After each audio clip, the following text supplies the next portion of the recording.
नमस्कार, फिर पैसा बोलता है में आप सबका स्वागत है। मैं आनंद श्रीनिवासन।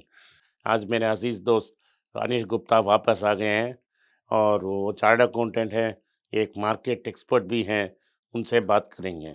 मैं आज पहले इश्यू में ये बात करना चाहता था कि 4 स्टॉक्स जो एचडीएफसी की फैमिली के हैं, वो नीचे आ रहे हैं। एचडीएफसी बैंक अपना 52 वीक लो कट करके और नीचे आ रही है। एचडीएफसी द पेरेंट कंपनी भी नीचे आ रही है। एचडीएफसी स्टैंडर्ड लाइफ भी नीचे आ रही है और एचडीएफसी एएमसी भी नीचे आ रही है। ये तो अनेक की बात है कि मार्केट इतना नीचे फॉल नहीं हो रहा है, लेकिन ये तो फॉल हो रहा है। ये पहले नहीं होता था कि एचडीएफसी का वैल्यूएशन बहुत बढ़िया होता है। सो एचडीएफसी का वैल्यूएशन पहले इतना क्यों हाई था? अभी कोई अच्छा बुरा न्यूज़ नहीं है एचडीएफसी में। उनका एनपीए वेल अंडर कंट्रोल है। कोई आईसीआईसीआई जैसा स्कैंडल नहीं है।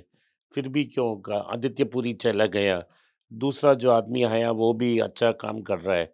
इन सब को मिलाते हुए शशिधर जगन्नाथ भी अच्छा काम कर रहा है। इन सब को नज़र में रखते हुए आप इस फॉल को क्या समझते हो और लोगों को क्या करना चाहिए? तो एचडीएफसी पहले इतना ऊंचे दाम में या इतने महंगे वैल्यूएशन में क्यों था? क्योंकि वो जो फॉरेनर है या जो बाहर से पैसा इंडिया में आता है, एचडीएफसी के कॉर्पोरेट गवर्नेंस से बहुत खुश थे और उसके लिए और ग्रोथ रेट से बहुत खुश थे, तो उसको बहुत प्रीमियम देते थे। और जब बाहर के देशों में खूब पैसा पैसा छपा, जो भी इन्वेस्टमेंट था सारा का सारा जो इन्वेस्टमेंट करते थे एफआईआई, ज़्यादा से ज़्यादा एचडीएफसी स्टॉक में जाता था। तो एचडीएफसी स्टॉक में ऐसा हो गया कि एचडीएफसी बैंक ना कि अब एक इंडियन बैंक रहा है, वो एक फॉरेन ओन, मतलब फिरंग लोग उसको ओन करते हैं। 26% ही भारतीय ओन करते हैं और 74% फॉरेन ओनरशिप है एचडीएफसी बैंक में। तो एचडीएफसी बैंक एक अल्टीमेटली बोल सकते हैं फॉरेन बैंक बन गया। और एचडीएफसी बैंक में बीच में चाइना चाइना इन्वेस्टमेंट भी करना चाहता था, और क्योंकि वो जो लड़ाई और जो लद्दाख में सब हुआ उसके कारण चाइना को भी अपना स्टेक 1% के कम नीचे लाना पड़ा। अभी क्या हो रहा है पूरे दुनिया भर में, यूक्रेन में जो युद्ध चल रहा है और रशिया से जो समस्याएं हैं और इंटरेस्ट रेट साइकिल बढ़ने से, और जो क्योंकि एफआईआई ने जिधर ज्यादा पैसा लगाया उधर ही बेचना पड़ रहा है उन्हें, और उन्होंने खूब मुनाफा भी कमाया है एचडीएफसी के ग्रुप स्टॉक्स में। तो अब जब उनको निकालना है तो वो मुनाफे वाले स्टॉक्स अपने बेच रहे हैं, और जो पैसा निकाल रहे हैं इसलिए वो एचडीएफसी नीचे आते जा रहा है। तो यही कारण है कि एचडीएफसी में भारी गिरावट है, क्योंकि ज़्यादा से ज़्यादा स्टॉक ओन्ड बाई फॉरेनर्स है और वहाँ पे बहुत खराब संकेत हो रहे हैं, तो पैसा वो निकाल के लेके जा रहे हैं। एचडीएफसी बैंक के बारे में फंडामेंटली आपका राय क्या है? हर साल तो 30,000 करोड़ का मुनाफा हो रहा है। वो आप लोग श्रोताओं को एक्सप्लेन करेंगे कि इससे क्या फ़ायदा है और लॉन्ग टर्म में क्या इम्पैक्ट होगा और शॉर्ट टर्म में क्यों पेन होगा ही होगा? तो एचडीएफसी बैंक हर साल 30,000 करोड़ का मुनाफा बनाता है। जो ये 30,000 करोड़ मुनाफा, पहले मैं बता देता हूँ बैंक बैंक कैसे चलता है। आप 10 रुपये बैंक में डालेंगे तो आप उसके मुकाबले 90 रुपये का डिपॉजिट ले सकते हैं। तो 10 रुपये डाला, 90 रुपये डिपॉजिट लिया, 100 रुपये मेरे पास आया। 100 रुपये में से थोड़ा जो गवर्नमेंट बॉन्ड और liquidity ratio, cash reserve ratio और जो मेंटेन करना है, उसके बाद मैं लेंडिंग करता हूँ। तो जब ये 30,000 करोड़ जो मुनाफा आता है, ये 30,000 करोड़ एक वापस एक कैपिटल के रूप में आता है बैंक में। जब ये 30,000 करोड़ वापस बैंक में आएगा तो इसके इसके मुकाबले में वापस करीबन 2.5 लाख करोड़ डिपॉजिट उठा सकता हूँ। जब 2.5 लाख करोड़ डिपॉजिट उठाऊंगा और मैं उसको लेंड करूंगा, लेंड कितने में कर, सब 2.5 लाख करोड़ में से मान लीजिए सिर्फ 1.5 लाख करोड़ की लेंडिंग करूंगा। 1.5 लाख करोड़ की लेंडिंग में मेरा मुनाफा होगा 6%। 6% से 5 से 6% का मार्जिन आएगा मेरे को 1.5 लाख करोड़ पे। 1.5 लाख करोड़ पे 5-6% आया, 9,000 करोड़। 30,000 करोड़ मैंने डाला, नया मुनाफा आया, 9,000 करोड़ कमाए, तो 30% मुनाफा और बढ़ा। तो ऐसे ऐसे करते करते ये बैंकिंग ऐसे चलता है। और एचडीएफसी में ऐसे ग्रोथ होने के कारण उनका एनपीए भी कम रहता है। तो ये, लेकिन ये फ्यूचर में तो बहुत अच्छा करेगा, क्योंकि ये 30,000 करोड़ हर साल आता रहेगा, तो इसमें वो लोग उतना लेंड कर पाएंगे। अभी शॉर्ट टर्म में आगे देखेंगे तो लेंडिंग नहीं हो सकता है, क्योंकि क्रेडिट डिमांड नहीं है। अगर क्रेडिट डिमांड नहीं होगा तो ये मुनाफा उतना ही उतना रहेगा। लेकिन आगे आने वाले सालों में, आगे आने वाले दशकों में, ये जो इनके पास बेस रहेगा, इससे ये लोग और अग्रेसिव लेंडिंग कर सकेंगे और बड़ा बैंक बनने की कोशिश करेंगे। लेकिन अगले 2-3 सालों में इसके, क्योंकि ये वैल्यूएशन इतना दे दिया गया है, इसका दाम इतना बढ़ गया है कि हर साल ग्रोथ आएगा। लेकिन मुझे नहीं लगता कि क्रेडिट ग्रोथ अगले 2-3 साल में इतना आने वाला है। जब क्रेडिट ग्रोथ इतना नहीं आएगा अगले 2-3 सालों में, तो वैल्यूएशन भी कम होगा, लेकिन दर्शकों को ज़रूर ये स्टॉक ध्यान में रखना चाहिए और जब-जब नीचे आए तो खरीदना चाहिए। तो एचडीएफसी, एएमसी के बारे में आपका क्या है ख्याल है? और एएमसी बिज़नेस क्या है ये पहले सिखा दीजिए और उसे कैसा वैल्यू करते हैं? क्योंकि एएमसी बेसिकली फ्री मनी है, कैपिटल ही नहीं चाहिए, उसको आप एक्सप्लेन थोड़ा कीजिए। सो एचडीएफसी ग्रुप ने क्या बहुत ही खूब किया है, क्योंकि जो उनके पास एक क्लाइंट या कस्टमर बेस है, उसको वो लोग बैंकिंग का नीड्स भी पूरा करते हैं, उनको वो इंश्योरेंस भी बेचते हैं, उनको वो इन्वेस्टमेंट। तो क्या, जब आपको लोन लेना है तो भी आप एचडीएफसी पे आते हैं, आपको पैसा बचाना है तो भी आप एचडीएफसी में आते हैं, आपको पैसा लगाना है तो भी आप एचडीएफसी में आते हैं।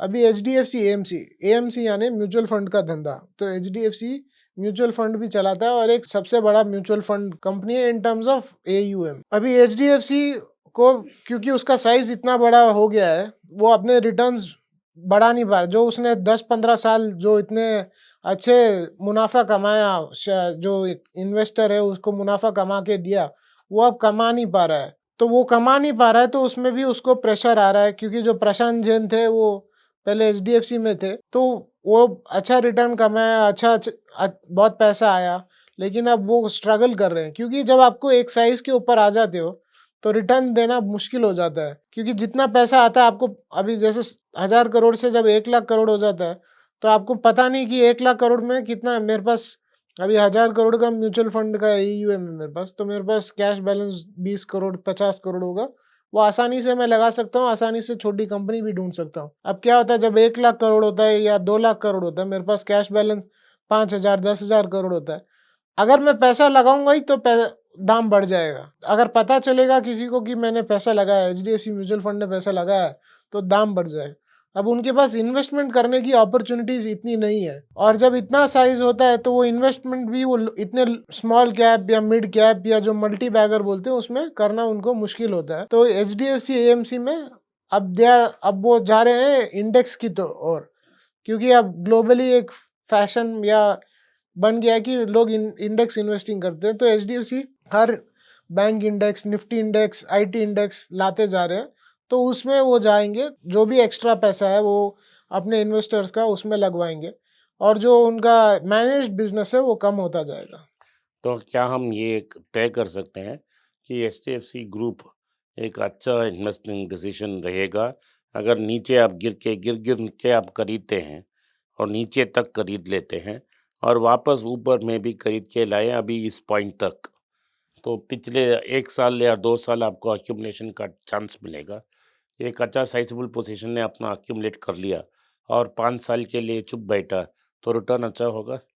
एचडीएफसी बैंक अगर आप अगले 2-3 साल तक खरीदते रहे, जो ये दोस्त बहुत धीरे-धीरे गिरेगा और धीरे बढ़े, क्योंकि रफ्तार नहीं आएगी अभी, तो अच्छा हो सकता है। और उनको डिलीवर करना पड़ेगा, नए जो सीईओ आए हैं वो उस पे डिलीवर करेंगे तो बहुत अच्छा स्टॉक है, क्योंकि एक ये क्या कहते हैं, गॉडजिला जैसा हो गया है कि एसबीआई के बाद प्राइवेट में सिर्फ एचडीएफसी है जो जिसके पास इतना बड़ा बुक है। आने 2-3 साल तक एचडीएफसी के ग्रुप को खरीद सकते हैं और फिर लंबी अवधि के लिए आप उसको रख सकते हैं। धन्यवाद अनीश जी। धन्यवाद। जो आपने सुना अनीश जी को, ये भी मेरा राय भी है कि आप जब मौका मिले आप एचडीएफसी ग्रुप को अक्यूमुलेट करते जाएँ।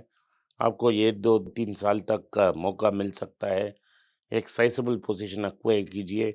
आज का रेट ही कट ऑफ रखिए, नीचे तक खरीदिए, ऊपर आते समय में खरीदते जाइए और आप 5 साल वेट करेंगे तो बहुत अच्छा रिज़ल्ट मिलेगा। नमस्कार, धन्यवाद, जय हिंद। अगर ये वीडियो आपको पसंद आया तो आप अपने दोस्त और रिश्तेदार के साथ इसको शेयर कीजिए और बस उतना मत कीजिए, मन नहीं करना है, दूसरा काम भी करना है। वो है कि आपको ये चैनल को सब्सक्राइब करना है और बेल नोटिफिकेशन को टीका लगाना है, क्योंकि उसके बाद हमको हर जब टाइम हम वीडियो डालेंगे आपको नोटिफिकेशन उसी टाइम उस जब ही मिलेगा जब आप ये नोटिफिकेशन ऑन किए होंगे। नमस्कार, मैंने अंग्रेजी में 3 पुस्तक लिखे हैं, ये सब स्टॉक मार्केट के बारे में है। मेरा पहला पुस्तक का नाम है ऑर्डिनरी स्टॉक एक्स्ट्राऑर्डिनरी प्रॉफिट्स, दूसरा अल्केमी ऑफ मनी नाम का basic fundamentals of stock market और मनी के बारे में मैंने दूसरा पुस्तक लिखा है। और तीसरा और final book all about mutual funds नाम का एक म्यूचुअल फंड्स के बारे में भी मैंने एक पुस्तक लिखा है। तीनों पुस्तक प्रिंट और किंडल में अवेलेबल हैं। जो किंडल में पढ़ना चाहें तो नीचे हुए लिंक को दबाने से वो सीधा अमेज़न की साइट में जाएगा। जिन को हार्ड कॉपी चाहिए वो नीचे दिए गए व्हाट्सएप नंबर में अपना फ़ोन नंबर और नाम भेजें तो हमारा टीम उनसे कांटेक्ट करेगा। धन्यवाद, नमस्कार, जय हिंद।